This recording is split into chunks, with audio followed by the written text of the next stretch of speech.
Welcome to the NFC East Roundtable, a weekly live show featuring top-tier insight and analysis on all things NFC East from the best creators in the division, including Dallas Cowboys creator Jake Tuck, Philadelphia Eagles creator Simone, New York Giants creator Kid Blue, and Washington Commanders creator Rio. Catch the NFC East Roundtable every Tuesday at 6 p.m. Eastern on the NFC East Roundtable YouTube channel. What is up, NFC East football fans, and welcome into another edition of the NFC East Roundtable. The wild card round has come and gone, and it was indeed wild. Maybe one of the best wild card rounds in recent memory. Going into the playoffs, the NFC East only had one team representing the division, and upon the end of wild card weekend, there are 0 teams remaining in the NFC East in the NFC playoffs. On tonight's episode, we recap what happened with the reigning champs, the Philadelphia Eagles, losing at home in the postseason to the San Francisco 49ers. Later on in the episode, we'll take a look at the offseason because unfortunately it is Cancun time for the whole squad. We'll take a peek and see what's around the corner in 2026 and what the panel thinks their teams need to do to get back in contention next season. But for now, let's bring in that squad. Let's bring in the gang. Jay Tuck, Rio, KB, and Simone. A golf clap to Simone on one hell of a season. Unfortunately, not able to defend on being the NFC East champ. Come NFC on, East champ. Indeed, you were. Oh my God. Hold your head up high. You go, Simone. Welcome to Cancun. Hey, we was waiting for you, but hey, welcome. Well, Simone, the haters said it would happen, and, well, the haters were right. The Philadelphia Eagles go into the link this past weekend looking to defend their title. Obviously, last year going to the postseason and just decimate every opponent that came their way, including the Kansas City Chiefs in the Super Bowl, where they pounded them in a way that Andy Reid and Mahomes had not been on the wrong side of in their career. And they come into this season looking to keep that standard alive and, of course, defend that title. They had a chance to do that this season, going into the wild card round, hosting the San Francisco 49ers. But unfortunately for Philly fans, just weren't able to get it done. San Francisco 23, Philly 19. The Philly defense showed up the way you thought they would. They pick off Brock Purdy twice, hold him to just 18 of 31. But unfortunately, the offensive woes for Philly continued in this one. Jalen Hurts just 168 yards on 35 attempts. Saquon Barkley did crack 100 yards, and this offense did have a chance at the end to win it. They were in the red zone, and they had an opportunity to go up and take the lead. Jalen Hurts' pass over the middle on 4th down, incomplete. And that triple ended coverage in the Eagles season into triple coverage, Rio. Great point indeed. I don't know what he saw on that throw. Jay Tuck, what did you see in this game between the San Francisco 49ers and the Philadelphia Eagles? You know I'm starting with you. you muted. You muted to start off. You muted. You're muted. So excited he can't even speak. You're muted, my guy. He's trying to figure it out. Jay Tuck lost his voice. Look at that Kodak smile, man. That is genuine joy, bro. The way that we relish in negativity and hatred. He was so happy he got to start his mic up. He was going so nuts for the Niners, he lost his voice. I did the same this past weekend, by the way. I'm lucky to have recovered. I thought I was never going to be able to speak again. I'm wondering if Jay Tuck's ever going to be able to speak again. We'll have him speak in just a minute while he's figuring out what he's got going on. Rio, I'll go to you here. These Philadelphia Eagles, right? Last year, they doesn't get much better. And going into this postseason, we saw the writing on the wall a bit, but you couldn't help but think, man, we saw them overcome this last year and they dominated. Not the case this year. What'd you make of that wild card game against San Fran? Yeah, I had the fear going in that they were going to win this game. And in a year where it feels like any team that got in, shit, even the Panthers ran a fair fade with the Rams, that the Eagles were battle tested and had championship pedigree. And then none of that shit mattered because the San Francisco 49ers, they did God's work. They blessed the entire NFL football fandom of the world. We don't have to hear from Philly fans the next couple of weeks. We can all just kick our feet up and watch the playoffs in peace now. It doesn't matter how many players the Niners are down on the defensive side of the ball when Jalen Hurts and Kevin Patullo are on the opposite sideline. Thank you to Kevin. Kevin Patullo stinks. He got fired today. Everybody knew that shit was coming. He runs an elementary school, draw it in the sandbox type of NFL offense, and that's not going to get it. But I don't want that to distract anyone from the fact that Jalen Hurts has to bust his ass for 4 quarters to throw for 120 yards in a football game. That nasty ass offense, the chickens were coming to roost at some point this year. You were not going to be able to skate through the playoffs like that. A.J. Brown, case of the dropsies, the disconnect between him and the quarterback as well. But I couldn't think of a better way to cap off wild card weekend than the Eagles to be joining us, the Giants, and the Cowboys in Cancun. We welcome you, Simone. Welcome to the off season. It's mock draft and off season. Welcome to the squad. This is where we all belong.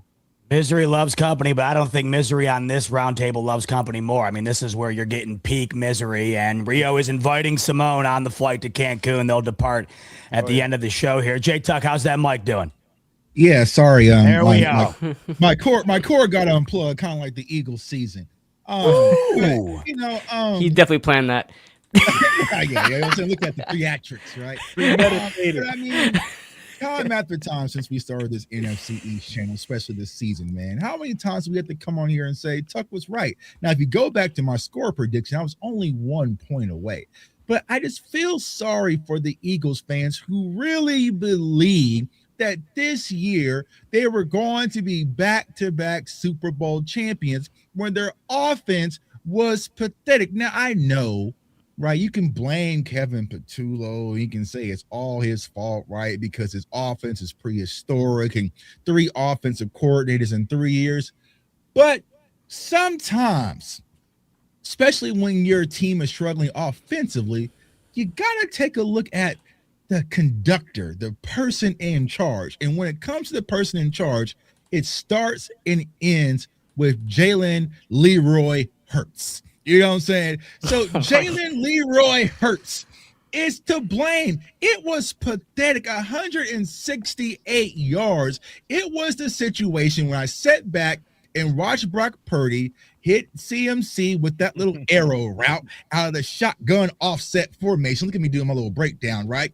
I said, oh, the 49ers are up by 4 points. That means the Eagles are going to have to drive up the field and actually score a touchdown, and they will not be able to tush push their way 90-plus yards to do it. They are going to have to put the ball in the air, and at that point, I knew their quarterback just can't do it, y'all. Listen, Jalen Hurts is a phenomenal guy. I love his moxie. I love the adversity that he's battled through, right? He's battle tested. He is a proven champion. He is a winner. But when it comes to playing the quarterback position, he is very lackluster going through his progressions and making the proper throws. That's what people really do not understand. And what happens when you have these dual threat quarterbacks, eventually when the athleticism and all the Herculean plays gets figured out, and you have to stay in that pocket and go through your first read. If your first read's not there, you got to go through your second read. If your second read's not there, go to your third read and make split decisions under pressure. It changes things. And I feel like in order for Jalen Hurts to really grow as a quarterback, he is going to have to push himself to the next level, because if not, this will continuously be the end result. It's not just a Kevin Patullo thing, right? Go back to Alabama. Why did Jalen Hurts get benched for Tua? Because of the same situation. It's just who he is, right? Strong, athletic, right? He has a physical build. He squats 5,000 pounds. We get all that. But when it's time to actually be a quarterback, can you do it? And at this juncture of his career, he cannot do it. So it's not that I'm just knocking Hurts because he's the Eagles quarterback, but he's going to have to grow because it's been figured out. Now you have A.J. Brown making costly drops, right? He wasn't involved in the play. But when you sit back and really thought about who were the Eagles last year compared to who they were this year, when they didn't have that Instagram filter of Saquon Barkley making them more attractive than who they really are, we saw all the warts, and there was nothing to fear when it comes to this Philadelphia Eagles team. Their defense played outstanding. Quinyon Mitchell balled out, man. Love Quinyon Mitchell coming out to Toledo. You saw Jalen Carr. So you saw the defense, but it's not enough, right? Their offense struggled, and I know they want to blame the OC, but you have to blame the coordinator, because I personally have gone through 3 offensive coordinators, and my quarterback has not struggled under Jason Garrett, Mike McCarthy, and Kellen Moore, and also Brian Schottenheimer currently. So it's time for Jalen Hurts this offseason to really focus on being a quarterback versus just being an athletic weapon. But the Eagles got packed up like I predicted. I just wish it would have been the Rams, but you know what I'm saying? I'll take the wild card L. At the link. J-Tuck. Holding nothing back, KB. How about working? you? Could y'all hear me clearly? That was working plenty fine. Okay. Let's see if KB's mic's working. What was your takeaway from the Eagles' loss to the Niners, KB? Well, I completely expected this to happen. I didn't, and in the same fashion, I thought it would be a close game. I thought 49ers would just barely outmatch the Eagles. And I knew it just came down to one thing, and that's execution. We saw all season that Philly on offense in particular wasn't able to execute on offense. It's different for the 49ers. They were able to get that done no matter who is on the field. You know, it's a opposite difference when it comes to the Eagles. They have all those star players, just lack of execution, versus the 49ers who have Demarcus Robinson as one of your top wide receivers, and he has 6 receptions, 111 yards, and a touchdown, and had the first opening touchdown of the game. That's what it really boils down to, is execution. And I didn't think that the Eagles were just going to figure it out in their first playoff game when they've been struggling with that all year. I know a lot of Eagles fans kind of deep down coped with it and said, oh, they'll figure it out somehow. But if we just look at the reality of it, they've shown you the entire season that they weren't able to do it or to a consistent level. So I seen that happening. But, man, the 49ers, I don't think they're going to go too far of a run in the playoffs, but when you have Christian McCaffrey, when you have a guy like Kyle Shanahan that is extremely creative on the offensive side of the football, and you have these guys, no matter who their names are, or what their names are, and what position they play hard, and that's the result that's going to happen. You have Brock Purdy not afraid of throwing to Quinyon Mitchell. Now it worked for him, and it also worked against him, right? Because Quinyon Mitchell had an interception. But you seen early on in the game where he just did not care, targeted him 3 times, and Quinyon got mossed one time by Christian McCaffrey, and then got beat for a touchdown. So that's what it all really boiled down to. That I kind of predicted this would happen. The Niners just looked more, I guess, prepared for it. And I mean, the Eagles gonna have to try again next year. I mean, I still think they're a good team. The Eagles are still a good team. If they get a new offensive coordinator, Kevin Patullo, man, definitely has to go. I know I joke around about the Eagles all the time, but you look at that 4th down and 11. If you watch it, like the all-22, all the route concept, it was terrible. I mean, it looked like just like when you're giving up on Madden, you just call like a 4-vert situation. That's kind of what it looked like. And Jalen Hurts had no choice but to throw it to the underneath, because I mean, he didn't want to try the outside because they were just running in a straight line, not even looking at Jalen Hurts too. And we'll see what happens with AJ Brown too. That's an interesting situation. He's probably not going to be an Eagle anymore. Last time I checked, Nick Sirianni is supposed to be an offensive head coach, though. So you're right. It should have gone back to Sirianni, but it even went back to Brian Dable after it wasn't working with the Giants. Shout out All Pro Quinyon, though. He went out with 2 picks. Oh yeah, so 2 interceptions. Yeah. He struggled. He struggled early, and then he fought right back. And he's a hooper. They got some ballers out there. Yeah, to your point, J-Tuck, I did see Big Dom had a headset on, so I don't know if they transferred over the play calling duties to him in that game or they what. tried him out. We gotta normalize. He was too busy keeping AJ Brown for putting the pause on Nick Sirianni, so I think he was just occupied. We gotta normalize not showing Big Dom, because every bit of Big Dom that we've seen has been forced on us. We don't even want to see Big Dom or his chain. He caught a pass too. He caught a pass. I met Big Dom at the Super Bowl. He's actually a cool guy, but I just still don't understand what is it that you say that you do. Like, you know what I'm saying? Like Office Space. Get him off my OLED television, man. I don't want to see him. Well, Simone, the fellas, they predicted the downfall. You did not. Unfortunately, the fellas were correct. The Eagles lose in the first round here at home, not going to be able to have a chance to defend their title. What did you make of your Eagles losing in the wild card round to the San Francisco 49ers? I'm done, moved on, and turned my chapter to the next page. Dwelling on the past, don't do nothing for the future, okay?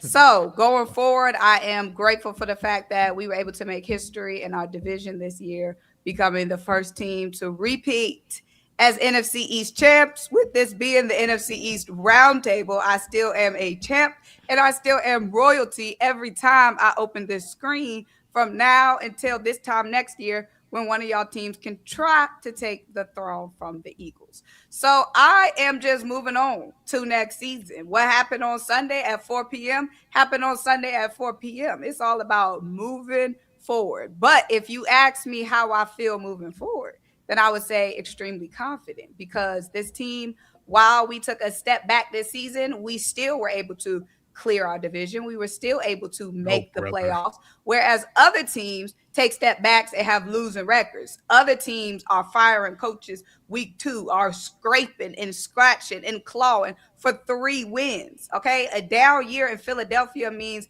still being the champions of the East. It means still making it to the playoffs and still being in the conversation in January. Okay, so I thank y'all for none of the flowers that I received for being the champion of this roundtable, and I'm ready to move forward. That happened last week. That's last week's, No, last week. baby. The crown still sits on my head until one of y'all's teams can step it up. Because if the Eagles are so bad, and if we just so bullshit, like y'all got us packaged up to be, then why couldn't none of y'all's bums? It's 3 of y'all's teams. We split with y'all. If we are so desperate, we split with y'all. The Giants beat you. Come on. The Giants beat y'all once. Come on. And 1 of 2 wins for your team.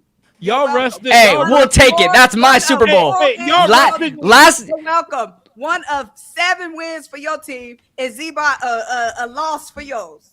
Y'all rested your starters thinking y'all was about to do something and got y'all ass No, up. Yeah. we rested our starters. First of all, I'm done talking about the past. Continue.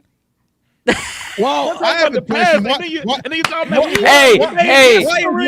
is Juan Jennings more accurate passer than Jalen Hurts? Why is Juan Jennings a better passer? Remember when Sirianni and Jalen Hurts said, we forgot about that Super Bowl. We're on it this year. This year. Right. They even talk about last Super Bowl. They even count. They thought they gonna repeat. Draft them boys. Yeah. Well, Simone's focused on the future. Luckily, the next segment is talking about the offseason. Unfortunately for you, Simone, this segment's talking about what happened on Sunday.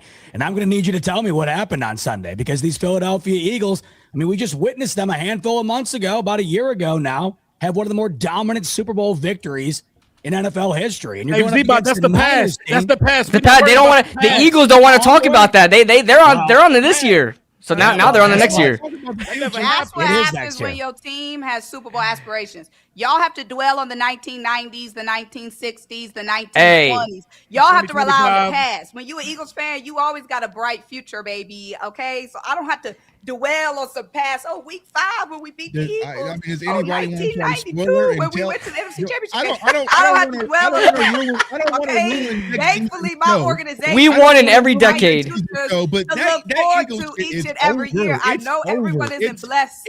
It's to have an organization like this. The Giants have won in every decade besides 2020 so far. Okay, and it's the 2020s aren't over yet. All right, we coming. That it's over. It's donezo for y'all. You're not going back anytime soon. Simone, I know you're claiming the future's bright, but you have Nick Sirianni making a headline of some sort, what feels like every week with his players. You have Kevin Patullo now fired. Jalen Hurts sub 200 yards yet again, an exit in the wild card round here, and this seemed to be apparent all year long. I understand that the Super Bowl was won last year, and it was incredible the way that they did it, but do you genuinely feel that this organization right now, based on what you saw this year, is still heading in the right direction? Or based on what you saw, do you think that this was a massive departure from what we saw just a season ago? I come on here each every week and ask y'all, look me in my eye. Look me in my face. Do y'all see some worry? Do y'all see some stress? I do. Does this look like It's a mask. It's a mask. Does this look like the face of somebody who is stressed or worried? My entire lifetime, the Eagles have been relevant. Okay? Because I've seen two Super Bowls. Raise your hand, including you, Z-Bot, if you see your team win 2 Super Bowls in your lifetime. Wait a minute. I thought we were talking about the past. We're not talking about the past. Let's see how great. I can raise my hand. He said, am I genuinely not concerned? I am genuinely not concerned because Why? Howie Go right Roseman back to is down serious memory about winning. lane. Jeffrey Lurie is serious about winning. All I've known is the Eagles playing competitive football for the bulk of my life. So why would I have any concern? There's a thing called faith of a mustard seed. You don't have to see it. I don't have to know. He turned to a preacher now. How it's gonna have to He get turned done. If you only have faith when things look perfect and when things look like they're going to go your way, that's not faith.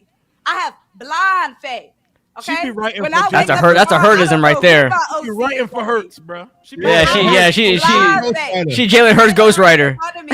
Okay, Howie Lurie and Howie Roseman and Jeffrey Lurie as my owner, I have blind faith. I'll walk in the steps of Do the you Philadelphia have- Eagles, knowing that they're gonna do what they got to do to make sure that again we You know are what's- always in the conversation. It's crazy though, because when we started this channel this season, or this show this season, No, it this went from- channel was it- started it- years oh, ago and this show with hate. us, right? We had This some channel, Eagle we substitutes, need you know to what I'm saying? scrub But we were official. this We channel. finally became a family this year. Simone started off the season holding up that little world championship Which is banner, still and she was up. so proud. And now it's like, oh, we won the division. You know, like you Well- went from world champion to division. Well, Like, we it's lose, crazy. but we are not The lost. same season. What is the name of this show? Pretty real. NFC East You talking about Roundtable. fall off, We man? all That's crazy. represent Going the from world NFC champion East. banners to, we won the And we division still again. got a banner for whooping y'all again. I got and still a winning the divisional NFC banner? East. I got a divisional banner. Well, Simone, you're proving that you're willing to talk about the past. So why don't you talk about what happened on Sunday? First of all, I got a job, okay? And I was working She already She really had pulled the me. employed card. Y'all already saw College me games. Again, none of y'all follow me on live because I do y'all too. thinking I'm popping out in I fur do when too. I'm I in see you leather. at the Indiana Hoosiers game. Simone's First been of all, working. I was Superstar at Simone. work during the game, okay? I had my own broadcast to attend to. So Smart. I could only watch the game on this tiny screen right here. You see what I'm saying? I'm getting old. My eyes are little strained. So Right there I'm with trying to pay attention to my job, make my money. So I'm just glancing at the game. So You see the once AJ the Brown game, drop? huh? You see that AJ Brown Yeah, I drop? saw some drops. I saw some picks. Overall, I saw a team that wasn't really that boom, boom, boom, boom, boom, boom, boom, boom. You know what I'm saying? But as the game ended, I turned my page into tomorrow because what? How do you reconcile the loss when the San Francisco 49ers had as many injuries as they did? And when you compare these two rosters, they're really not comparable at all. Plus, the Niners lost George Kittle in the middle of the game. How do you excuse the loss for Philadelphia here Talk at about it. home with I a don't roster that's excuse twice as good? anything, but the I love thing these is, questions, in Eva. life, it's all about what are you going to do about it. So Yo, Jalen dwelling- Hurts is that you? Dwelling, no, I'm being dead serious. Like, what does me sitting and saying, it don't change nothing that happened on Sunday at 4:25 p.m. But what can be changed is what happens tomorrow and the next day and the next day leading up to camp in June and July and what we do in the draft. Spending time on some G that's already done and happened, what does that do? How would you rate your quarterback's performance on Sunday, Simone? 10,000 out of 10. So you're delusional. Damn. No. You know. Hey, Life she got gonna a stick lot of- beside him. Hey, she gonna stick beside him. Hey, We you should got want a that, lot guys. of- We you gonna got a stick lot of beside him. people. You know damn well it was no 10,000 out of 10 on Sunday. Hey, 10,000 she out gonna of 10. stick beside him. That's her choice. You know, that's her choice. But You know. we can also critique our own quarterback. I critique According to my quarterback. can do handy whatever stat you sheet, wanna he do, wasn't Rio. 10,000 out of 10. He was 20 out of 35 for 168 yards. and 49 for 79% 100 yards. passer rating. According to my metrics. According to my math. Let me know Hey, when how y'all much done. rushing yards though, guys? How much rushing yards did he have? Oh, yeah. Let me count know when that y'all too. done dwelling on my game. I'm not 14 done- rushing I'm not yards. done Hey, that dwelling on matters. the game. 14 rushing yards. 14 rushing yards. Any other questions from the pulpit? Yes, you said that you have blind faith in Howie Roseman. That I can understand. I think anybody here would. Yeah. Do you have blind faith in Nick Sirianni, and do you genuinely think that he is the proper leader at head coach for this team, much less any team for that? Hell no. She put the mask on right now. No, baby, that's blind faith, baby. Okay. Oh, 2 man. Super Bowl appearances, has not missed the playoffs with Jalen Hurts and Nick Sirianni as the full-time starter, a Super Bowl champion. Yes, something y'all would all want is Nick Sirianni's resume. So I would close my eyes and I would continue to follow Nick Sirianni to another season, next season, where we are competing for another championship. I love it. Turn that up. Hey, you guys should just see Eagles Twitter right now. That is not the mindset right now with Eagles Twitter. That's perfectly fine. Go to my page, see what I said. Go to my TikTok, go to my Instagram, go to my YouTube. See what I said. What did you make of Kevin Patullo being fired? If you want to call up Twitter, call up Twitter. My name ain't Twitter. What did you make of the OC firing? Was that justified in your opinion? Yes. Why? Because a lot of people wanted the OC gone. Blind faith. Yeah, but a lot of people want $1 million. Doesn't make him a millionaire. Why was he fired? Because in your opinion, there was since probably about there has been several players expressing their distaste, displeasure. I know AJ Brown was the loudest one we saw on social media, but several players have voiced their displeasure with the Eagles offense this season. So you just can't go forward with somebody who does not have the trust of the team, does not have trust of the offense. It was never going to work. Win or lose against San Francisco, it wasn't going to work. What did you make of Jason Kelce going to bat for Kevin Patullo and saying it was the players that weren't able to live up to their expectation and deliver for him? You know what honestly, Jason Kelce's not on the team. He's a commentator, so. Oh, damn. Y'all left him in the dust like that. No, I'm saying he's not in the locker room. So, damn. He was there last year. He was for a long time. He was not here, huh? He was for a long time. Very long time. He was, and that's awesome. But I'm saying at this point, he's not in the locker room each and every day. So, that's an outside voice. His eyes don't work? I'm not saying his eyes don't work. He said, what do you make of it? I don't make nothing of it. Just like I don't make nothing of whatever they talk about all day on any of those sports shows. So you only make something of something if this team wins. If they lose, you make nothing of it. I said somebody speaking on this team who's not in the locker room and doesn't see the inner workings of what's going on, what their opinion is not impacting my opinion. But he was in that locker room forever. 2 years ago when Kevin Patullo was not in charge of anything. But don't you think he's got a good rapport with the guys that are out on the field playing for Kevin Patullo and can have an opinion on whether or not that team is playing up to their standard? He can have his opinion. Does it influence mine? No. Okay, so let's just hypothetically speak here and say next year with a new offensive coordinator, let's say it's a hell of a hire. Let's say it's Mike McDaniel, Brian Dable.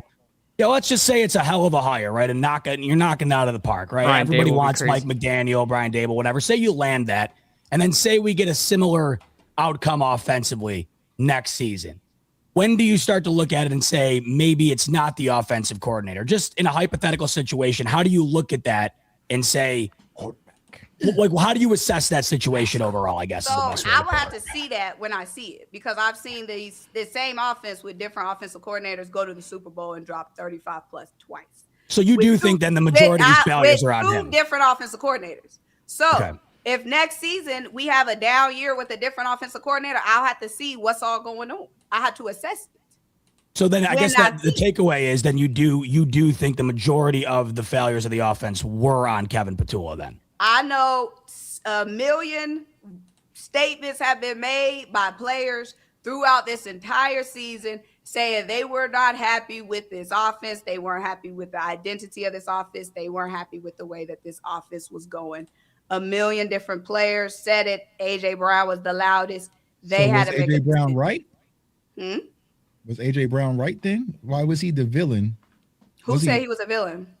I mean, they were treating him like the villain. Who? Philly. I mean, Philly. But my thing is, you can't ask me to speak for what somebody else did. Do you see me making AJ Brown out to be a villain? You're on here as the rep. You're the rep. You speak for the people. Now you said. Now you got. Now since you know, it's nothing for me to pull up a receipt. You said that AJ Brown needs to get in line right? Or he could get gone. But he was right this entire time about Kevin Petula, right? So my thing is, there are channels where you can express your disconcern, where other players who I'm not saying have expressed their concern for Kevin Petula to the coaches versus to Twitter and to social media, where haters and devil workers can see all what we got going on the inside. It's called keeping your G in-house. Multiple players expressed their displeasure with the Eagles offense, but they took it to private channels. They took it to so it's about how he carried it. Now, when you go out the house, you invite haters, outside noise, people that just want to see your downfall, people that just want to see you fail. You invite those eyeballs, you invite those mouthpieces into the building. But I watched a Philadelphia fan go to a golf simulator and hit a ball off of Kevin Petullo's head, right? So it seems like that's from the fan base, not necessarily on the outside, right? I mean, it feels like there's a ton of fans that's mad at Kevin Petullo. There's fans that hate Kevin Petullo. There's fans that hate AJ Brown. There's fans that hate Jalen Hurts. There's fans that hate Saquon Barkley. There's fans that we suck this season. You know, you mentioned AJ Brown, how he was the loudest. I mean, once again, another issue between him and Nick Sirianni here. What do you make of this? Is he on the team this upcoming season, in your opinion? Honestly, I think he's on the team. AJ Brown complained for 3 years straight. In those 3 years AJ Brown complained, we won a Lombardi trophy. We have made a Super Bowl appearance. AJ Brown has never requested a trade. So until AJ Brown requests a trade, until AJ Brown says, I don't want to be here, AJ Brown has never said he doesn't want to be here. AJ Brown has never requested a trade. AJ Brown puts out cryptic stuff on social media. That's all we know. I wonder, though, do you think they want him there still? Absolutely. Because, again, only thing we gotten out of AJ Brown in this whole AJ Brown situation is social media posts and Eagles fans trying to decode what AJ Brown is talking about. The front office has never said anything about AJ Brown except we love AJ Brown here. We want AJ Brown here. There's never been an indication that the front office wants to move on from AJ Brown. All right. We'll talk more about it on the back half. We'll talk about previewing. Being here in Cancun is starting to sound like trouble in paradise, man. You know what I'm saying? It's starting to sound like trouble in paradise here in Cancun. You know what I'm saying? We've been enjoying the sun and nice weather. Yeah, we doing all our mock drafts and stuff. Did the Eagles lose a game or did they commit a crime? Because y'all got me on the jury they committed homicide. I had a great time. They put up great television this weekend. What the hell happened to Philly Day, man? We just have questions. They're great TV, I'll tell you that much. Which has been consistent. Your answer really wasn't an answer. Your answer was, I'm not talking about the past. Speak your truth. Speak your truth, Simone. What's done is done. We made the biggest change we need to make. Now we on to the next. Well, how is that not an answer? I mean, it's an answer. It's just, I don't know. If it's Iron Man. What y'all want me to do? Well, maybe talk about the game a little bit would have been nice. Burn down the organization, burn down the city. Philly. We lost the playoff game to a team that was competing for the #1 seed just a week ago. Oh my God. No, but you're a touchdown favorite at home as the defending champs, and you're playing a team that's basically got half their backups in there, and you lose. And I think it's just any given Sunday, baby. We on to the next. All right, well, we're on to the commercial break where we give our shout out to our friends over at RotoWire who got you covered with a ton of premium features, including my favorite, the NFL odds tool, where you can compare all of the odds for the divisional round all in one place across all the major sports books. As you can see on your screen, you can get the best odds for the San Francisco 49ers over at Bet Rivers. You can get the best odds for the Seahawks in that game over on FanDuel. You can compare all the games across the upcoming slate right here on RotoWire using their premium NFL odds tool. That's just one of the many premium tools they offer. Make sure to take advantage of them with a discount. Link in the description below. Click that, sign up for RotoWire. And once you do, use the promo code RTS, and that will get you 15% off that premium subscription. Speaking of the divisional round, we head over to Sleeper, where you can make this upcoming slate that much more interesting by building a sleeper slip. I threw one together for the Bills-Broncos game. Josh Allen, more than 1.5 pass TDs. Kincaid, more than 36.5 receiving yards. I got Knicks less than 1.5 pass TDs, and Harvey going for less than 50.5 rush yards. You can tell that, or of course, build your own slip via the link in the description below. Click that, sign up for Sleeper, and once you do, you will immediately get a free $20 entry. You can use that on the divisional round, NHL, NBA, you name it, it's all on Sleeper. Once you use that free $20 entry, use the promo code on your screen, RTS, and that will get you a 100% match up to $100 on your first deposit. Terms and conditions apply. See Sleeper terms of use for details. Currently available in over 25 states. Check out Sleeper via the link in the description below. Well, hard to believe we're turning the page from the 2025 season entirely, and we are already in the 2026 offseason. Thank the Lord. Within this division. Yeah. I know the majority of you have been waiting for this moment. This is yes, pull up that PFF, baby. Here. Yes. So let's start with you guys. Let's start with the fellas who have been waiting desperately for this moment. No more than KB and his New York Giants. Yes. Obviously, KB, plenty to assess here, and I'm sure you could sit here for an hour and tell me all the things the Giants need to do. But I find it to be interesting, the Giants situation that they're in right now. Mike Tomlin, now available. John Harbaugh, available. I mean, we are seeing some all-time coaching candidates become available here over the last month or so, but we're seeing a ton of openings as well. So, KB, in a nutshell, your initial reaction now that the season is officially over, what's the top priority for these Giants in the offseason to try and be competitive going into the 2026 season? Get yourself one of these head coaches. This is the time to need a head coach. And what a time to need a head coach in the NFL. You cannot let John Harbaugh leave without him signing there. I think the interview is happening tomorrow or somewhere around the next couple of days, but the Giants are going all in on John Harbaugh, and that's exactly what they need to do. We saw like Mike Tomlin already, he's opening up, but there's a lot of people saying that he wants to get into broadcast, like he has something going on with Fox or something like that. He wants to get onto in the studio or whatever. So, but the Giants are going all in on John Harbaugh ever since he opened up.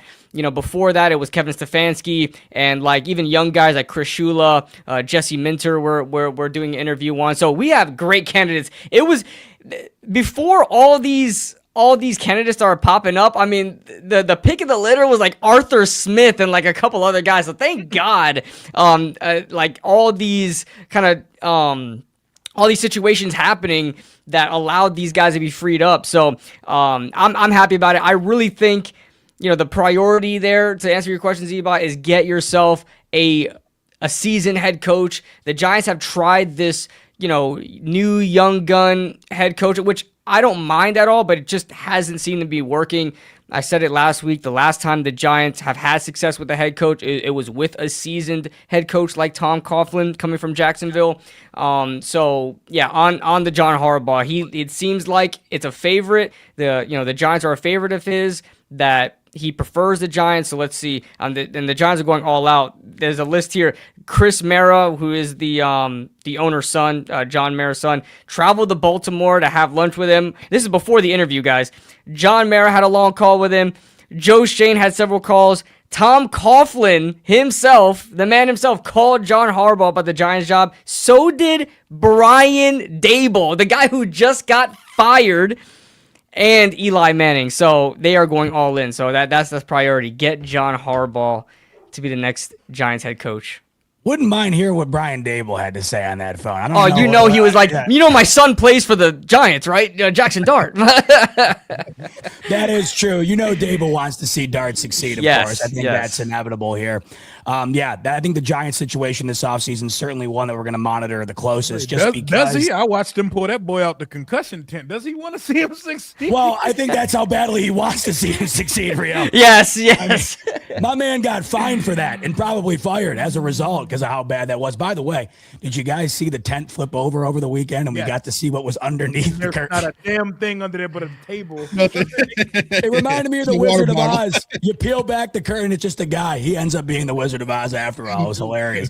KB, your Giants, a very interesting offseason story that we'll monitor all throughout the offseason here. And How crazy, right? You have the two longest tenured head coaches in the NFL, both near 20 years, both bitter rivals in the same division, both fired within a week. It's one of the crazier storylines in recent memory. Let's go to Jay Tuck's Cowboys, and let's talk about what they have coming around the horizon here this upcoming year. The offense was incredible. As we know, the defense was not. Defensive coordinator fired, and now these Dallas Cowboys, they got some draft capital that they're going to have at their disposal upcoming here in 2026. And if they can get another outcome like this past season from Dak Prescott and bolster that defense, could be an entirely different season. So, Jay Tuck, I have a feeling the defense, top priority of yours going into this offseason. But what else can you tell us that we need to look out for with Dallas during the offseason as we look forward to next season? I mean, you're right, Z-Bot. Our offense don't struggle as long as Dak Prescott's out there. It's a little bit different than other teams might have. But, I feel like when it comes to the Dallas Cowboys this year, the very first thing we're going to have to find a defensive coordinator. Like KB just said, there's so many incredible coaches available, whether it's Brian Flores, Raheem Morris. I know people are talking about Jim Leonard from Denver. You just have Mike Tomlin available, which I already explained my analogy last week. No need to revisit it. But if it was up to me, I'll pick up the phone and call Mike Tomlin or Harbaugh. But, I think that's the very first thing is to address the defensive coordinator and a guy that's going to be here for a while, right? Going through 4 defensive coordinators, you kind of lose continuity in 4 years. But then once we go through that, I think the number one priority is signing George F. Pickens, but doing it differently in Dallas, right? Let's not have a media storm. Let's not have a back and forth. Let's not go to the franchise tag and holdouts and this and that. Get the deal done, get it done out the way. I think everyone knows that George Pickens is going to be here for Dallas. Do not make this situation ugly because this kid is not a guy that you want to push his back into the corner, especially with his agent, because it's the same agent that Micah Parsons had. But after that, address defensive holes in free agency. I think specifically also the linebacker room needs to get better. Our cornerback room needs to get better, and also the safety position. And then we'll sprinkle in that draft. You mentioned having 2 first-round draft picks. We'll talk about it ad nauseum this year, but there's some quality guys. This is a defensive loaded draft that Cowboys can go out there and get. So I think the Cowboys are in a good spot. Offensively, there's not really much to do besides sign George Pickens and figure out what's going to happen with Javonte Williams if you're going to re-sign him, which I think they will. So I think offense is good. This should be a very defensive-focused offseason to strengthen up the defensive core. I think Dallas Cowboys will be right back to business next year because, they have the talent. It's just putting the pieces together on the defensive side of the ball. So, but make it quiet. I don't want a big storm, drama-filled offseason. We went through that last year. It was exhausting. We had to deal with it. It's not the Jerry way, man. I know, man. I already know, bro. But I'm just praying for it, right? Just get the deal done. Keep it quiet. Keep it football. Let's get to Oxnard, get back to camp, and get back out to football. But y'all know Jerry's going to want the circus. So hold on tight, Cowboys Nation. Rio, this time last year, you were riding as high a high as you have been on since being a Washington Commander fan. And if I had told you you'd be in this spot 1 year later, I think you would have laughed at me. And let's be honest, I think we looked at Washington's situation with that freak of a quarterback as a rookie getting to the NFC title game, and you're thinking, why would you predict the downfall? But this season was not what Commanders fans expected. That resulted in firing both coordinators. Dan Quinn now left to pick up the pieces. A lot to clean up for Washington overall here, Rio. What's top priority as we head into the offseason here in 2026? It's a critical offseason, man. Year 3 of your quarterback on a rookie contract. You don't want that to go to waste. And you're starting over offensively and defensively. We're still awaiting what we do at the defensive coordinator spot. We actually did something different. We hired a young boy to run the offense now. David Blau, our assistant quarterback coach, a guy whose name's starting to ring bells. He interviewed for the Lions offensive coordinator vacancy that's there right now. We chose to keep it in the family, but he's not going to be running Cliff Kingsbury's offense. I think he's going to be running a lot closer to a Ben Johnson type of West Coast style offense. So things are going to look different here. We let go of our offensive line coach as well. We have some vacancies to get going. The defensive coordinator is important. I know our fan base is preying on Brian Flores. I don't think that's happening. I think a Jonathan Gannon is more likely. We interview him on Thursday afternoon. But we need to be aggressive this offseason, like calculated but aggressive. Like the first 2 years, the first 2 off seasons, we've taking it easy when it came to free agency, plugged in some old veterans at certain spots, and the success of 2024, we didn't really attack free agency from a long-term deal. Let's go get one of the top shelf guys at positions. And we need to do that this year. No thrift shopping, no EBT shopping for free agents this year. We were the oldest team in the league, and we look like the oldest team in the league. We need to change that in 2025. We need to get faster. We need to get younger, and we need to put as much talent around Jaden Daniels as possible. We need some receivers. We need a starting tight end. Zach Ertz is not walking through that door next year, and I don't know what Ben Sinnott is going into year 3, and in a year as vital as this third season is, Dan Quinn will not get an opportunity to hire a third offensive coordinator. So everything rides on this. We can't go into the year with question marks at positions on the offensive side of the ball. Yes, we need everything on defense. So I don't even need to go into a long spiel about that. But our stronger side of the ball needs to be the stronger side of the ball. We need guys on the field, and we need to go get some talent. Go get me a real starting tight end. Go try to get to the top of the market with the Kyle Pitts, Isaiah Likely, Chigo Okonkwo or something. Even Cade Otton. Don't go into the season with go get me some wide receivers to complement Terry McLaurin. Debo had a fine year with us this year. I'm letting him walk. I'm not tying most of my cap up to 230-year-old receivers going forward. Give me some speed. Give me some separator. Hey, KB, your boy Wan'Dale Robinson, he could come play in my slot tomorrow. He could come play in my slot tomorrow. No, we're resigning the boy. We're resigning the boy. That's my guy right there, Wan'Dale. We don't have a second-round pick. Don't have a fourth-round pick. We need to hit on picks this year. We need to get at least 2 impact starters. 3 would be phenomenal. 3 is asking a lot, but we need to hit on a franchise-altering type player at number 7. I need me a baller, man. Let's get active. Now, well, speaking of hitting on picks, no one seems to do that better than the Philadelphia Eagles. Their season comes to an end a little bit earlier than I think people would have anticipated, but it does give the best GM in football, Howie Roseman, a bit of a head start on getting after the 2026 season. The Eagles are interesting because if you look at the roster, I mean, it's just hard to argue against it being one of the best in football, but yet there still needs to be changes made if they want to not have a repeat of what just happened on Sunday. So, Simone, you assess the situation here, looking forward to 2026. What's top priority for the Eagles in the offseason? Obviously, hiring an experienced offensive coordinator, number 1. Number 2, getting some linemen in here, some offensive linemen. Offensive line was just not it this season, a mix of injuries and dudes just not playing up to their standards. So we don't know if Lane Johnson's coming back. Lane Johnson pretty much been injured the entire year. Going to be 36 years old when the season starts. So his future is in question, whether or not he's going to be retiring or not. So definitely, obviously, have to address that position. I feel like we need a good guard as well. It's been just a lot of injuries, basically a revolving door across the offensive line this season. A couple of guys taking a little step back. We also need draft-wise a tight end. We've needed a tight end, probably arguably for the last 2 drafts. Obviously, Dallas Goedert still is him, but he's getting older. So we definitely just want to have somebody in the cut. Dallas Goedert's a free agent too. Last season, he took a team-friendly deal to stay here. So predicting probably the same, but obviously you never know. But regardless, we still need a tight end. We need a corner, whether it be the draft or free agency to replace Adoree Jackson.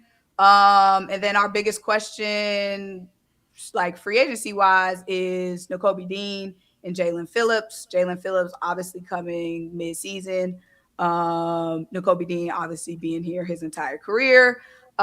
We did draft Jahad Campbell last year with the foresight of Nakobe Dean being a free agent, but obviously, Nakobe Dean is Nakobe Dean.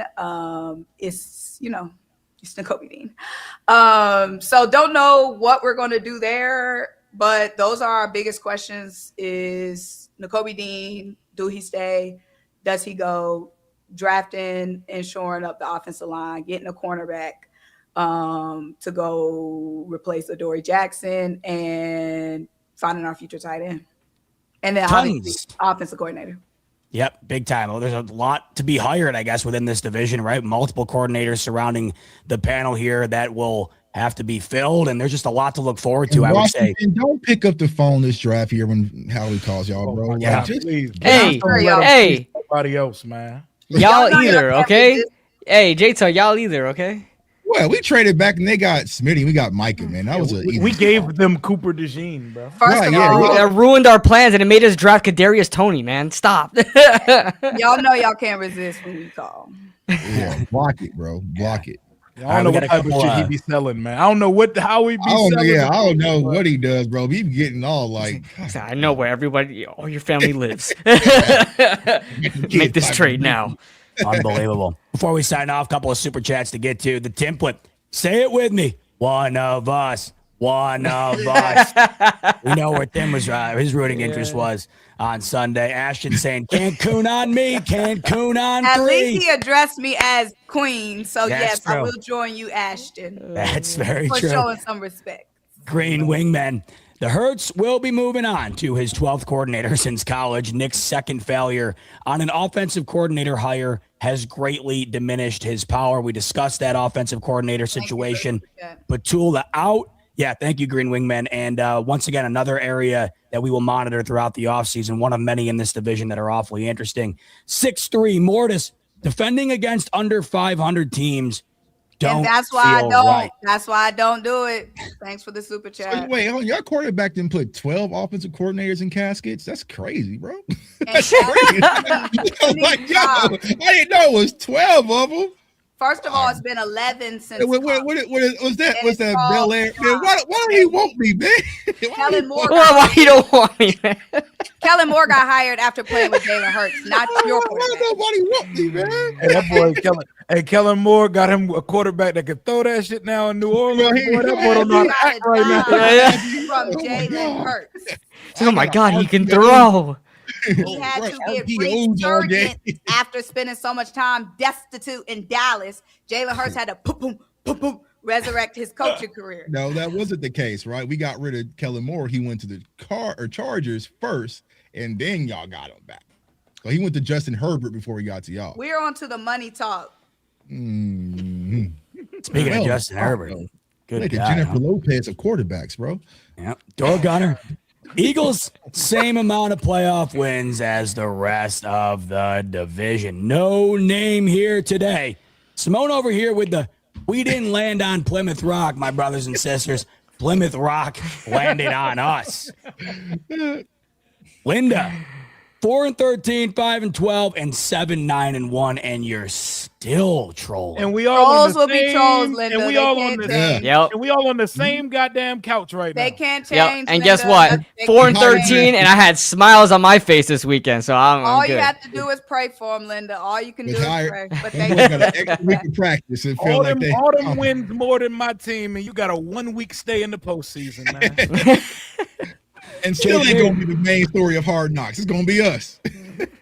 JP saying, I'm just glad Philly didn't get out the way Pittsburgh did or go out the way Pittsburgh did. I expected a loss, but wanted a close game. 4 points is a close game. He's rooting for Dable at offensive coordinator. JP. Oh, God. How interesting would that be, KB, for your boy Dable to become the OC? Listen, everybody knows I still like Brian Dable. I didn't really want him to go, but he should not take any job in this division. I know Washington, looking for an OC. Now the Eagles. I'm hoping he takes that Tennessee job. They're interviewing him for that Tennessee job. Work with Cam Ward. Go in the AFC, man. But all the best luck for him. Well, that's just one situation that we'll be monitoring throughout the offseason. Hard to believe it's already here, but it is, and there are plenty of storylines to talk about throughout. We want to thank you so much for tuning in throughout the season. We appreciate each and every one of you who have stopped by the NFC East Roundtable throughout the year, and we look forward to talking to you throughout the offseason. But in the meantime, that's going to do it for us on this episode. For J-Tuck, Rio, KB, and Simone, I'm your host, Z-Bot. Thanks so much, as always, for tuning into the NFC East Roundtable, and we'll see you on the next.